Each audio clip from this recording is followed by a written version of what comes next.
다 함께 기도하심으로 5월 19일 월요일 매일 예배 시작하겠습니다. 기도합니다. 거룩하신 하나님 감사합니다. 오늘도 우리의 삶 가운데서 우리가 가장 먼저 또 가장 중요하게 생각해야 할 이 예배 자리에 우리를 불러주시니 감사합니다. 오늘도 주님의 말씀 앞에 멈추어 섭니다. 각자의 자리에서 각자의 시간 속에서 드리는 이 예배 가운데 하나님 함께 하시고 이 예배 가운데 하나님의 은혜가 충만케 허락하여 주시옵소서. 비록 정해진 시간은 아니지만 주님께 드리는 마음이 진실하면 언제 어디서든 하나님께서 함께 하심을 분명히 믿습니다.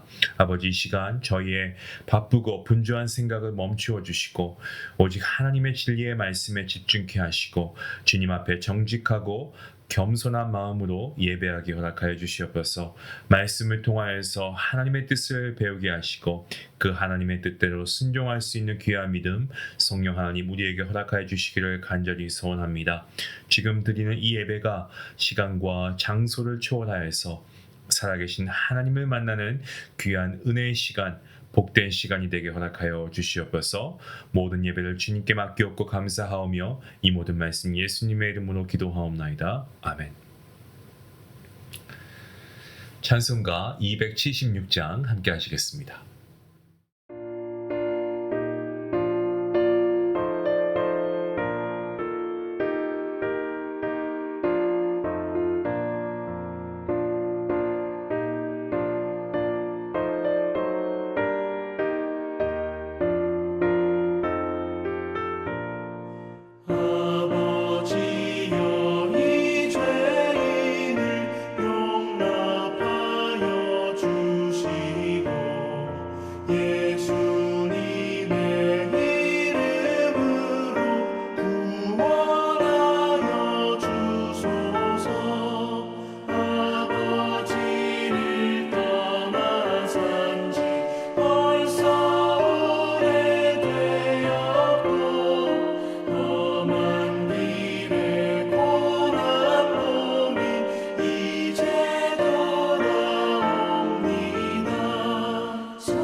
오늘 하나님께서 주시는 말씀은 계속해서 민수기서입니다. 25장 1절부터 18절까지의 말씀, 우리 같이 함께 말씀을 읽도록 하겠습니다.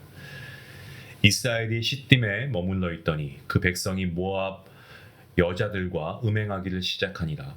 그 여자들이 자기 신들에게 제사할 때에 이스라엘 백성을 청하매 백성이 먹고 그들의 신들에게 절하므로 이스라엘이 바알브올에게 가담한지라. 여호와께서 이스라엘에게 진노하시니라.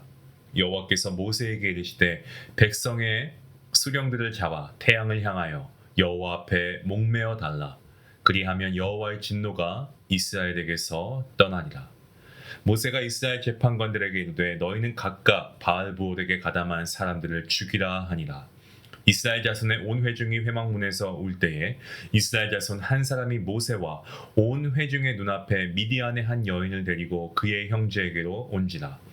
제사장 아론의 손자 엘르아셀의 아들 비느하스가 보고 회중 가운데에서 일어나 손에 창을 들고 그 이스라엘 남자를 따라 그의 막사에 들어가 이스라엘 남자와 그 여인의 배를 꿰뚫어서 두 사람을 죽이니 연병이 이스라엘 자손에게서 그쳤더라. 그 연병으로 죽은 자가 2만 4천 명이었더라. 여호와께서 모세에게 말씀하여 이르시되 제사장 아론의 손자 엘르아살의 아들 비느하스가 내 질투심으로 질투하여 이스라엘 자손 중에서 내 노를 돌이켜서 내 질투심으로 그들을 소멸하지 않게 하였도다. 그러므로 말하라. 내가 그에게 내 평화의 언약을 주리니 그와 그의 후손에게 영원한 제사장 직분의 언약이라. 그가 그의 하나님을 위하여 질투하여 이스라엘 자손을 속죄하였음이니라. 죽임을 당한 이스라엘 남자 곧 미디안 여인과 함께 죽임을 당한 자의 이름은 시므리니 살루의 아들이요 시므온인의 조상의 가문 중 한 지도자이며 죽임을 당한 미디안 여인의 이름은 고스비이니 수르의 딸이라. 수르는 미디안 백성의 한 조상의 가문의 수령이었더라. 여호와께서 모세에게 말씀하여 이르시되 미디안인들을 대적하여 그들을 치라. 이는 그들이 속임수로 너희를 대적하되 부올의 일과 미디안 지휘관의 딸 곧 부올의 일로 연병이 일어난 날에 죽임을 당한 그들의 자매 고스비의 사건으로 너희를 유혹하였음이니라. 아멘. 우리가 민수기서 22장 그리고 23장 또 오늘 바로 전에 말씀 24장까지는요. 이 모압 왕 발락이 발람을 통해서 계속해서 이스라엘을 향한 저주를 시도하고 있는 내용을 담고 있습니다. 이것은 이스라엘을 향한 외부로부터의 공격이었죠.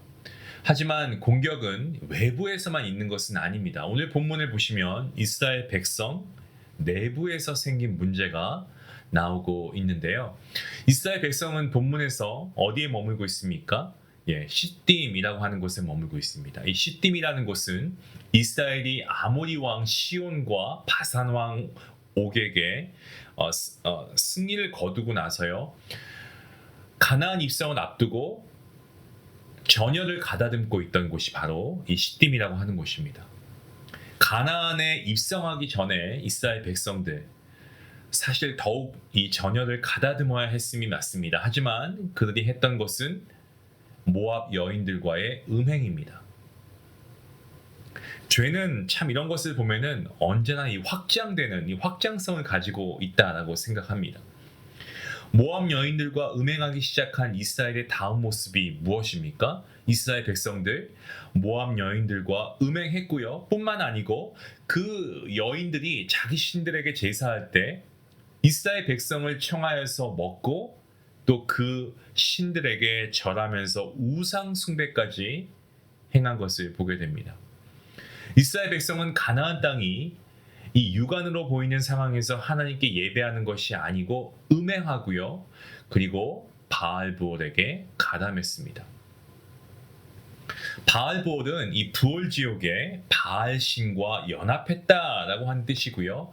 가담했다는 것은 그 신들과 연결하고 결합했다라는 거죠. 이런 것을 볼 때 이스라엘 백성들이 우상 숭배를 그냥 가볍게 한 것이 아니고 정말 아주 깊이 심취했다라는 것을 우리가 분명히 알 수 있습니다.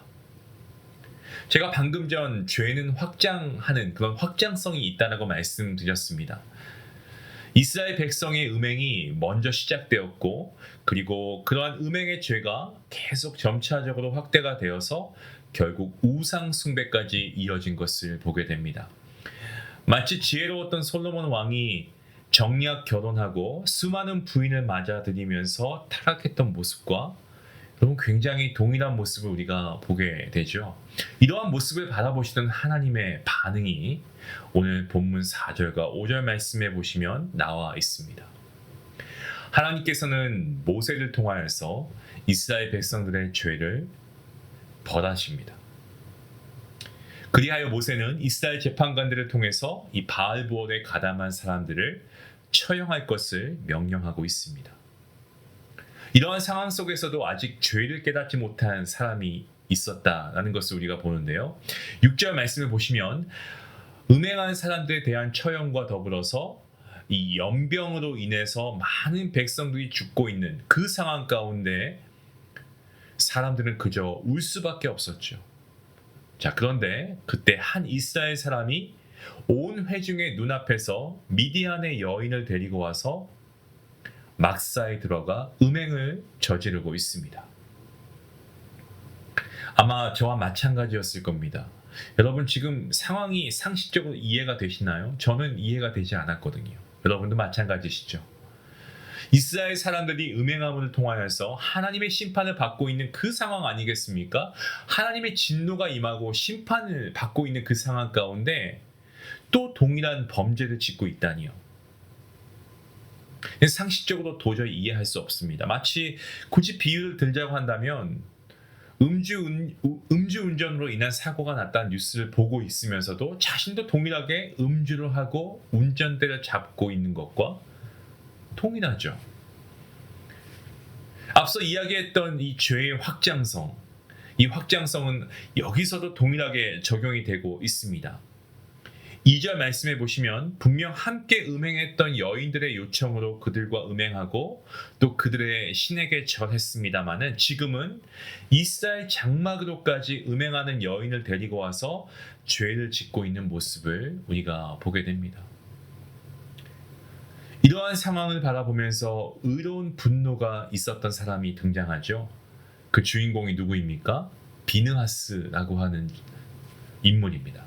이 상황을 보고 있던 비느하스, 그들이 음행을 저지르고 있던 막사로 들어가서 창으로 그 둘을 꿰뚫어 죽입니다. 비느하스의 이러한 의로운 분노로 인해서 이스라엘 백성들에게 내려졌던 하나님의 심판이 그제서야 멈추게 되죠. 이 일로 인해서 24,000명이 죽임을 당했습니다. 어마어마한 숫자입니다. 이스라엘 지파가 12지파인 것을 감안하면 각 지파에서 평균 한 2,000명 정도가 죽임을 당한 정말 어마어마한 심판의 결과죠. 이번 심판으로 죽은 사람의 숫자는 이스라엘이 애굽을 떠나온 후 지금까지 가장 많은 사람이 죽은 그야말로 재앙입니다. 무엇을 보여줍니까? 그만큼 하나님 보시기에 악했다는 거죠. 하나님 보시기에 악을 행한 겁니다. 상황이 정리되고 난 후에 하나님께서는 어떻게 합니까? 이 비느하스의 행동을 칭찬하십니다.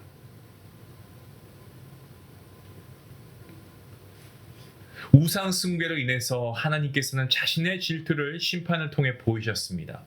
비느하스의 행동이 아니었다라고 한다면 어쩌면 그들 모두 소멸이 되었어야 할지도 모릅니다.